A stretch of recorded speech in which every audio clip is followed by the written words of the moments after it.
पाकिस्तान और दुनिया भर से लाखों देखने और सुनने वालों को शहीद अरशद शरीफ का सलाम।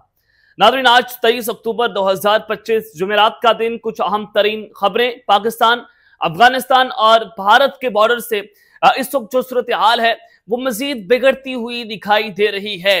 राजस्थान से लेकर पंचेर तक वहां पर आग ही आग है और आग का खेल इस वक्त जो शुरू हुआ है कि पाक फजाइया ने एक और हमला कर डाला है। एक और बड़ी एयर स्ट्राइक अफगानिस्तान के किन किन सूबों में इस वक्त पाक फजाइया ने अब तक कंट्रोल संभाल लिया है और सूरत हाल क्या है, इस हवाले से मुकम्मल तफसीलात आपके सामने रखनी है कि पिछले 3-4 दिन से बड़ी खामोशी थी और टीटीपी जो है वो पाकिस्तान में आकर अपनी कार्रवाइयां कर रही थी। हमारे फौजियों को शहीद किया जा रहा था। मैं लगातार आपको पिछले 3-4 दिन से बता रहा हूं कि टीटीपी हमले कर रही है और कल भी आपको कहा था कि पाक फौज और पाक फजाइया के बड़े सरप्राइज का इंतजार करें और उनकी एयर स्ट्राइक का इंतजार करें। तो बिलाखिर खबर आ गई है।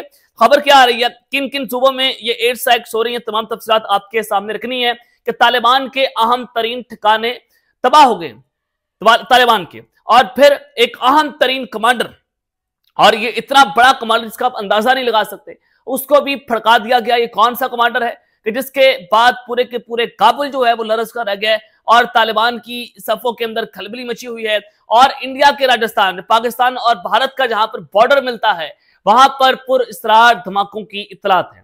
वो धमाके किसकी जानिब से किए गए, इस वक्त भारतीय मीडिया क्या रिपोर्ट कर रहा है, वहां पर सफे मातम क्यों बिछा हुआ है, इस हवाले से भी कुछ इंपॉर्टेंट डिटेल्स आपके सामने रखनी है। आगे बढ़ने से पहले आप सबसे दरख्वास्त के आपने चैनल को लाजमी तौर पर सब्सक्राइब करना है, वीडियो को लाइक करें, शेयर करें, कमेंट सेक्शन के अंदर पाकिस्तान जिंदाबाद और पाक फौज जिंदाबाद का नारा लगाना मत भूलिएगा। कमेंट सेक्शन में आपने जरूर अपनी राय का इजहार करना है। जनाब, आज अरशद शरीफ शहीद जो है उनकी 3री बरसी है और मैं अरशद शरीफ को आज एक शेर जो है डेडिकेट करना चाहता हूं कि एक शख्स भी बहुत था कि खबर रखता था, एक शख्स भी बहुत था कि खबर रखता था, एक तारा भी बहुत था कि सदा देता था।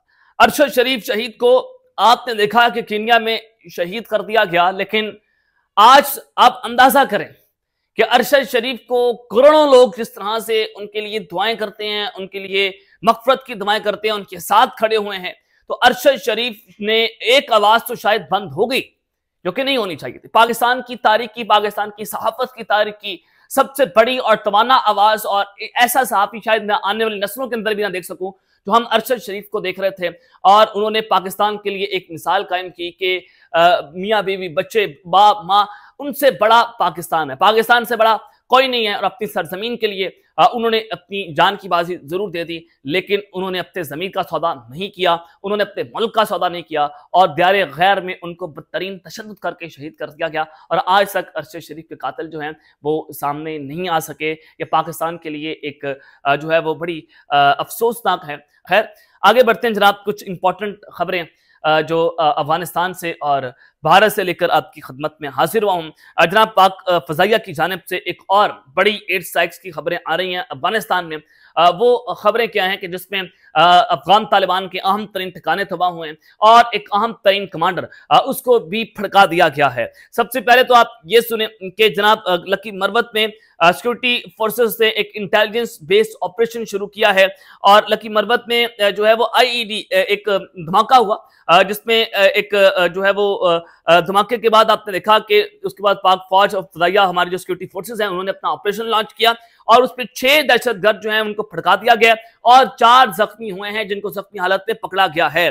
और अब जो खबर आ रही है कि unknown sources claim unknown drones are patrolling on Panjshir valley sky Afghanistan just अभी जो है वो जो पंशेर वैली है वहां पर अननोन ड्रोन्स जो है वो पेट्रोलिंग कर रहे हैं। और पंशेर वैली क्या है, आप अंदाजा करें कि पंशेर वैली जो है वहां पर जो है वो अहमद शाह मसूद उनके बेटे एक्टिव है और उनके बेटे एंटी तालिबान जो रजीम है उनके खिलाफ खड़े हुए हैं और नेशनल रेजिस्टेंस फोर्स इनकी एक जमात है जो तालिबान के खिलाफ मुसलसल आवाज उठा रही है। और इन्होंने भी तालिबान के ऊपर जो है वो अटैक भी किए, इनकी तरफ से भी अटैक होते रहे, इनकी जमात की तरफ से अटैक होते रहे। और जाहिर है अहमद शाह मसूद जो है वो दिल्ला वतन है और वो अपने मुल्क से बाहर हैं और इनको शेर पंशेर भी कहा जाता है, और ये एक बहुत बड़ी मुजामती तहरीक जो है वो तालिबान के खिलाफ चला रहे हैं। और अब तालिबान के अंदर बहुत सारी आवाजें उठना शुरू हो गई हैं।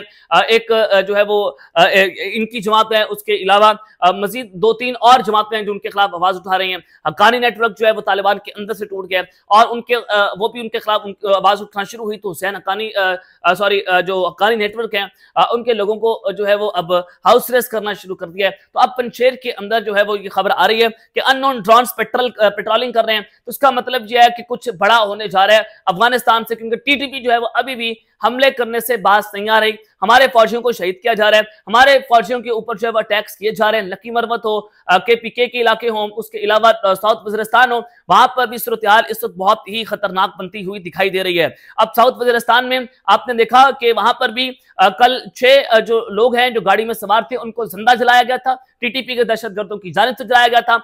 बाजौर से भी खबर दी थी कि वहां पर भी इन्होंने नाका लगाया और वहां पर गाड़ियों को खुसूसी तौर पर चेक किया जा रहा है। टीटीपी के दहशतगर्दों ने एक चेक पोस्ट है उसके ऊपर अटैक किया है। तो अब खबर आ रही है कि सिक्योरिटी फोर्सेस ने स्पेशल ऑपरेशन जो है वो लॉन्च किया है और ये साउथ वजीरिस्तान की डिस्ट्रिक्ट है शोलम, वहां पर टीटीपी और सिक्योरिटी फोर्सेस के दरमियान शदीद तबादला फायरिंग का जारी है और वहां पर शदीद जंग जारी है। और खबर क्या आ रही है, जराये की जानिब से बताया गया कि security forces special team establish the blocks in the location in the शोलाम। सिक्योरिटी फोर्सेस की एक स्पेशल टीम ने अपने जो है वो ब्लॉक्स तैयार किए हैं शोलाम के अंदर, जहां पर आधी रात को एक ऑपरेशन होता है फित्तान खारिज टीटीपी के दहशतगर्दों की जानिब से, और वो एक मोटरसाइकिल के ऊपर जो है वो तहसील बरमाल जो है वो जा रहे थे और during the night the team engage in an intensive fire exchange with the खारजीज। और आधी रात को दहशतगर्दों के दरमियान और हमारे सिक्योरिटी फोर्सेस की टीमों के दरमियान फायरिंग का तबादला होता है। Due to the low visibility the team were enable to recover enemy bodies at the time.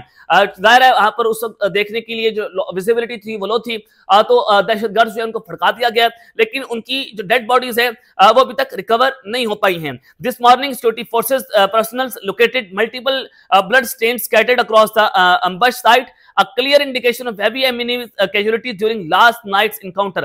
ये कहा जा रहा है कि जो दहशतगर्द हैं उनकी मुतअद्दिद लाशें जो है वो आज देखी गई हैं सुबह होते ही, और वहां पर खून बह रहा था और इससे नजर आता है कि मुतअद्दिद दहशतगर्द जो हैं उनके मारे जाने की इतलात आ रही हैं और बताया जा रहा है कि 4 खारजी जो हैं उनको इस दौरान जो है वो जहन्नम हासिल किया गया है। तो एक तरफ तो ये खबर आ रही थी और फिर अफगानिस्तान के अंदर ये जो सूबा है पंजशेर का, पंजशेर वैली में भी इस ड्रोन्स आ रहे हैं, नजर आ रहे हैं और पेट्रोलिंग कर रहे हैं। अब सोर्सेज की जानिब से एक और बड़ी खबर जो है वो दी गई है। खबर आ रही है कि credible sources have confirm that खारजी Gul Bahadur was sent to hell along with his शुरा on night 17-18 October in aerial strikes in अरगुन खास। He was secretly buried during night or same day। मैंने आपको एक खबर दी थी 17 और 18 अक्टूबर को, जब ये रात को पाकिस्तान ने खौस के सूबे में एक एयर स्ट्राइक्स की थी और उसमें गुल बहादुर का ग्रुप जो है मारा गया था और तकरीबन 60 से 70 उसमें दहशतगर्द जो है वो जहन्नम हासिल किए गए थे। तो उस वक्त पूरे पाकिस्तान के अंदर मेरा एक भाई यूट्यूब चैनल था जिससे ये खबर ब्रेक की थी कि गुल बहादुर भी इसके अंदर मारा गया। गुल बहादुर ना सिर्फ उनका ग्रुप बल्कि गुल बहादुर मारा गया। तो आज हमारे उस खबर की तस्दीक हुई है तकरीबन 1 हफ्ते के बाद कि हमारे क्रेडिबल सोर्सेज ने भी ये क्लेम किया और पूरे मीडिया के ऊपर भी अब खबर चल गई है कि गुल बहादुर जो है वो भी जहन्नुम हासिल हो चुका था 17 और 18 अक्टूबर की एयर स्ट्राइक्स के अंदर, और उसी रात को उनकी जो डेड बॉडी है उसको दफनाया गया था सेम डे, सिर्फ कुछ ही घंटों के अंदर। तो ये हमारी खबर की बहुत बड़ी तस्दीक हुई है। एक बहुत बड़ी खबर हमने उस वक्त ब्रेक की थी और जो हमारे ज़राए ने उस वक्त हमें दी थी, लेकिन उसकी कंफर्मेशन इस वजह से नहीं हो पाई थी कि हमें उसके ऊपर क्लैरिटी नहीं थी, लेकिन खबर हमारे पास थी और मैंने आपको दी। तो आज हमारी इस खबर की तस्दीक हुई है कि गुल बहादुर जो है वो उस रात जो है वो मारा गया था। ये पाकिस्तान का सबसे बड़ा और सबसे खतरनाक दुश्मन था जिसने उस रात पाकिस्तान के ऊपर अटैक भी किया था, हमारे फौजी जवानों को शहीद किया था और उससे हमारा एक मेजर भी शहीद हुआ था, और उसका बदला पाकिस्तान ने लिया कि खास में गुल बहादुर का ग्रुप जो है जो उस हमलों में मुलव्विस था उसको जहन्नम हासिल किया, उसके पूरे के पूरे ग्रुप जो है उसको जनाब उड़ाकर रख दिया था। अब आपको मैं बता रहा हूं कि भारत के अंदर भी सफेद मातम बिछा हुआ है और राजस्थान के अंदर आग ही आग है और वहां पर भी इस अटैक्स इस रात धमाके हुए हैं। Mysterious explosion trigger panic near India Pakistan border in Rajasthan. ये कहा जा रहा है कि जो इंडिया और पाकिस्तान का बॉर्डर राजस्थान में वहां पर पुरअसरार धमाकों की आवाजें सुनाई दी गई हैं। ये कहा जा रहा है कि एक मार्बल की फैक्ट्री थी Rajasthan state industrial development investment corporation, उसके वहां पर जो है वो ये धमाकों की आवाज सुनी गई है। जिसको कहा जा रहा है कि पूर्व इसराब थे। लेकिन according to the Kashmir media service, a loud blast startled workers and nearby residents initiated assumed to be a Diwali fire cracker. However upon inspection, पहले समझा गया कि ये शायद दिवाली के मौके पर किसी ने आतिशबाजी की है, लेकिन जब वहां पर तहकीकात की गई तो पता चला कि फैक्ट्री के वर्कर्स जो है उन्होंने छतों के अंदर छोटे छोटे जो हैं वो हॉल देखे, सुराख हो गए थे छतों के अंदर, यानी कि लेंटर्स के अंदर सुराख हो गए थे, और स्मॉल फायर जो है वो भी साइड्स के ऊपर देखे गए हैं, यानी कि फायरिंग की जो हॉल है वो भी उस वहां पर मौके पर देखे गए। The following morning he discovered a heavy metallic object resembling a shell mark 51 mm, यानी कि सुबह होते ही वहां पर जो है वो गोलियों के जो हॉल हैं वो मिले गए, और वहां पर पैराशूट जो है वो भी वहां देखा गया था। तो यहां से नजर आता है कि बड़ा खतरनाक अटैक जो है वो राजस्थान में पाक इंडिया बॉर्डर के ऊपर हुआ है, ये इंडिया वाली साइड के ऊपर हुआ है। Police and security forces immediately cordon off the area, police और सिक्योरिटी फोर्सेस ने फौरी तौर पर उस एरिया को कॉर्डन ऑफ कर दिया है। The Indian army was called off for investigation, India फौज जो है उनकी फौज वहां पर उतर गई है, वहां पर इन्वेस्टिगेशन की जा रही है कि ये हमला कहां से हुआ है। Preliminary findings indicate that the object would be a military elimination shell, though officials have yet to be confirm its origin, और कहा जा रहा है कि जो इंटरनेशनल बॉर्डर है वहां पर ये सारा कुछ होना, इसने सीरियस सिक्योरिटी कंसर्न जो है उसको जन्म दिया है। The possibility of cross border misfire और एक्सीडेंटल ड्रिफ्ट अंडर एग्जामिनेशन, कहा जा रहा है कि क्रॉस बॉर्डर जो है वो मिसफायर हो सकते हैं, इसकी पॉसिबिलिटी है, यानी कि एक और फॉल्ट फ्लैग ऑपरेशन का इल्जाम पाकिस्तान के ऊपर लगाया जाएगा, क्योंकि ये पाक इंडिया के इंटरनेशनल बॉर्डर के ऊपर ये सूरत हाल देखी गई है कि वहां पर पैराशूट, वहां पर जो है वो छतों के अंदर खौल देखे गए हैं, फिर सुराख हुए हैं, और उसके अलावा वहां से गोलियों के हॉल वहां से मिले हैं। तो इससे नजर आता है कि सूरत हाल इस वक्त बड़ी पैनिक की सिचुएशन बन गई है इंडिया के अंदर, और इंडिया की फौज जो है वो उस वहां पर उतार दी गई है, और वहां पर इन्वेस्टिगेशन जो है वो इस वक्त जारी है। तो इसका इल्जाम भी ये पाकिस्तान के ऊपर लगाएंगे ताकि फॉल्स फ्लैग ऑपरेशन किया जा सके, क्योंकि इन्होंने 2 दिन पहले भी इनकी फौज ने खबर दी कि देखें जी पाकिस्तान जो है वो एंटी टैंक वेपन्स जो हैं वो उन्होंने ड्रोन्स के जरिए पंजाब के अंदर पहुंचाए, भारतीय पंजाब के अंदर, और हमने 6-7 सिख जो है उनको गिरफ्तार किया है जिनका ताल्लुक पाकिस्तान के ISI के साथ था। तो मैंने आपको बताया कि पाकिस्तान तो ये वेपन इस्तेमाल ही नहीं करता, ये वेपन्स इंडिया की फौज के जरिए इस्तेमाल है, तो वहां पर कैसे हमने पहुंचा दिए। तो ये फॉल्स फ्लैग ऑपरेशन की तरफ एक बहुत बड़ा इशारा है, जो एक बार बार इंडिया मीडिया जो है अब इस तरह की खबरें चलवाकर पाकिस्तान के ऊपर ये इल्जाम लगा रहा है, और फिर ये इसको बुनियाद बनाएगा और पाकिस्तान के ऊपर अटैक करेगा। देखें जी हमने पाकिस्तान के अंदर टेरर जो ठिकाने हैं दहशतगर्दों के, उन पर अटैक किया है। तो ये एक बहुत बड़ी जंग की तरफ जो है वो सूरत हाल जाती हुई दिखाई दे रही है। तक इतना ही अपना ख्याल रखिएगा, और इस चैनल पर लाजमी है पाकिस्तान जिंदाबाद।